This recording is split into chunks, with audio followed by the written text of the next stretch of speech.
Hey guys, welcome back. So today we will be taking a look at the setup process for the new Fire TV stick and also first look at the new dashboard. So guys, once you have connected the Fire TV stick to a vacant HDMI port on your TV, you should be presented by this screen. Make sure that you use the included power adapter and cable to plug the Fire TV stick directly into a wall socket rather than using a vacant USB port on your TV, because the USB ports on TVs don't really provide adequate power to the Fire TV stick. So that's a short way of breaking your Fire TV stick in case you're prompted with an update at this point of time. So simply go ahead and follow the instructions on screen to pair your remote to the Fire TV stick.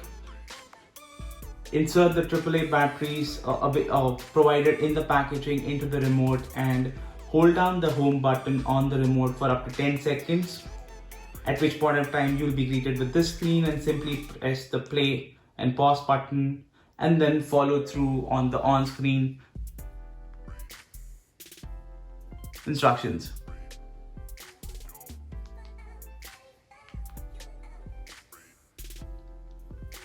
Simply go ahead and connect to a Wi-Fi network of your choosing.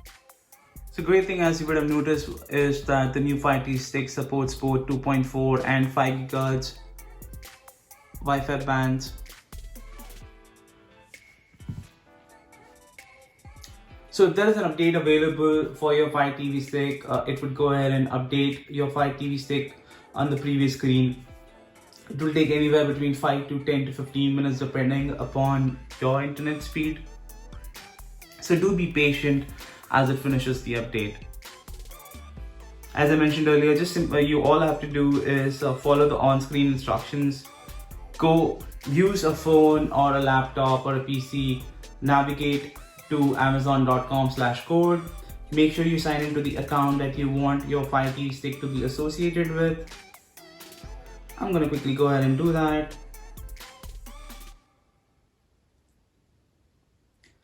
And once you've done that, simply enter the code that's provided on screen. This code obviously will be different for each of us and would be different every time you redo this process. Once you've entered the code, just hit continue and you will see a prompt which says registering your Amazon TV and successfully registered. Hey, that's me. Go ahead and save my password, so in case if I have to set this up again, I can do that. So I have a Fire TV stick at home. I have the 4K variant, so it's actually recognized that and prompting me with an option to recover my installed apps onto this Fire TV stick itself. I'm gonna go ahead and skip, but if you are a household with multiple Fire TV sticks, so this is a great way to ensure that you don't really have to redo the entire process with each Fire TV stick. You can also use parental controls to restrict, the content that your child watches or the amount of time the child spends on the Fire TV stick. So this is a great way to ensure that, they get back to their studies or get back to what they need to do and not spend too much time watching content on the Fire TV stick.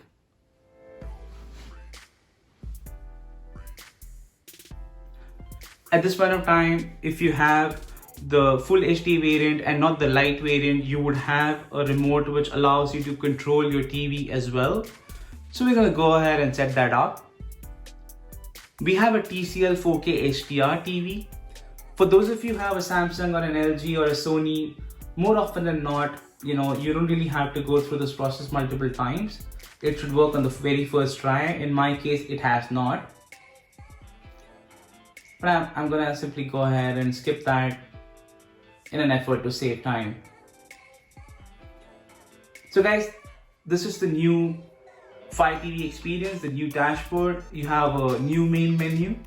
You obviously have personalized Fire TV with profiles, and you can now decide what you want to watch by using the new find function. We're going to get into details in the next section. So guys, this is the new Fire TV stick dashboard. This has been revamped and been rolled out to the new 5 TV sticks, which is the Full HD variant and the Full HD Lite version. So we have the Full HD version, so we do have the new dashboard.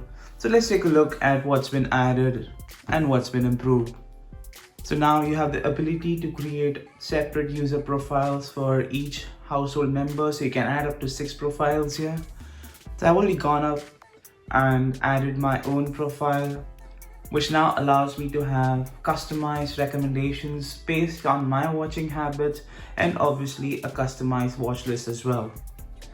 So your watch list will be in the library section. So at the moment, Amazon is lacking in terms of integration with some of the other OTT apps. So I don't have my watch list from Netflix or Hotstar for that matter here, but I do have my watch list from Prime Video. So that's a step in the right direction. Hopefully we'll see more content added here in this library section. Next comes the home section where you have some personalized recommendations. I do love The Office. It's an amazing show. Each and every one of you should be watching it or should have already watched it. I've rewatched it a million times and it is amazing every single time. So that's a great show. So it's obviously up there, and you have some of the used apps that I've been using of late, which is Netflix, Sony, Hotstar, etc. And some recommendations from Prime Video.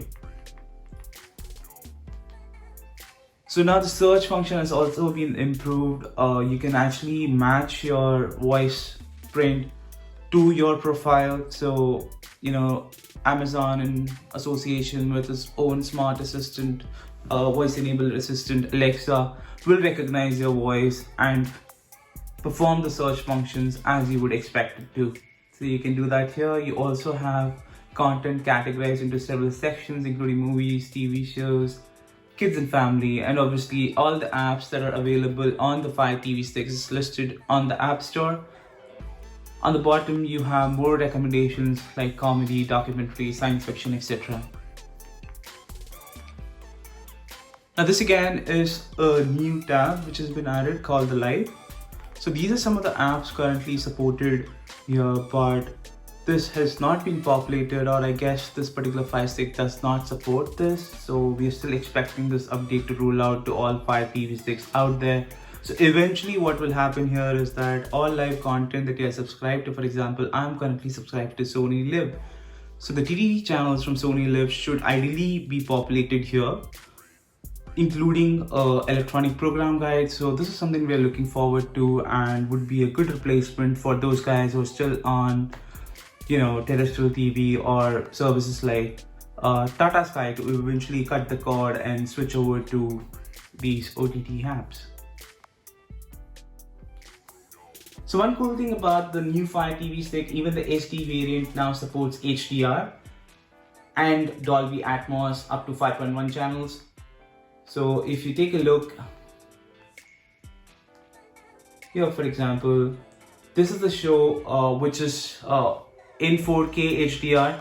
I'm currently on a 4K HDR TV, but since the Fire TV stick only supports HDR and 5.1 audio, it actually does support it here on this particular TV. So if you have an HDR enabled TV or a sound system which supports Dolby Atmos, this would be a great addition for you. The apps that I've installed are listed here. So these are some of the apps that I frequently use. So I've actually gone ahead and customized this. You can do the same. You can merely click here and select the apps that you frequently use and move it to the top bar. It's fairly simple and straightforward. And the last option available on the dashboard is obviously the settings. This is fairly similar to those guys who have used the Fire TV stick in the past. Not much to see here, fairly straightforward.